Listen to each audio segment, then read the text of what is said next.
എലീശയെ പോലെ ദൈവമേ ഇവന്റെ കണ്ണ് ഒന്ന് തുറക്കണമേ എന്ന് ഈ ദിനത്തിൽ പ്രാർത്ഥിച്ചതുപോലെ നമുക്കും പ്രാർത്ഥിക്കാം. ദൈവമേ എന്റെ കണ്ണൊന്ന് തുറന്നു തരണമേ, എന്റെ കണ്ണൊന്ന് തുറന്നു തരണമേ.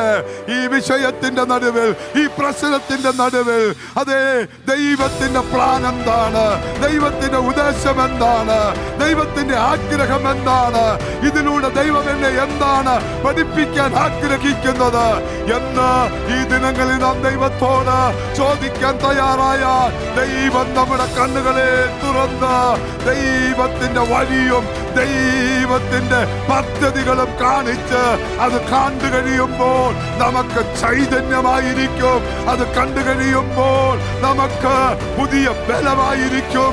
അത് കണ്ടു കഴിയുമ്പോൾ നമ്മുടെ ജീവിതത്തിൽ പുതിയ ആവേശമായിരിക്കും. അത് കണ്ടു കഴിയുമ്പോൾ നമ്മുടെ ജീവിതത്തിൽ പുതിയ അനുഗ്രഹമായിരിക്കും. അത് കണ്ടു കഴിയുമ്പോൾ നമ്മുടെ ജീവിതത്തിൽ പുതിയ സാക്ഷ്യമായിരിക്കും. അതേ, ഈ മുൻരാത്രി പ്രാർത്ഥനയുടെ ഈ പ്രഭാതയാമത്തിൽ പുതിയ സാക്ഷ്യം തരുവാൻ, പുതിയ അനുഗ്രഹം തരുവാൻ, പുതിയ ബലം തരുവാൻ, പുതിയ ചൈതന്യം തരുവാൻ ഒരേ ലഖേന നമുക്ക് വേണ്ടി ഒരുക്കി നമ്മെയും ശക്തിപ്പെടുത്തുവാൻ ഇതാ പിളരാത്തടത്ത് ചില പിളർപ്പുകളെ ഒരുക്കി തന്റെ മഹത്വം കാണിപ്പോൾ ശക്തനായ ഒരു ദൈവം നമുക്കുണ്ട്.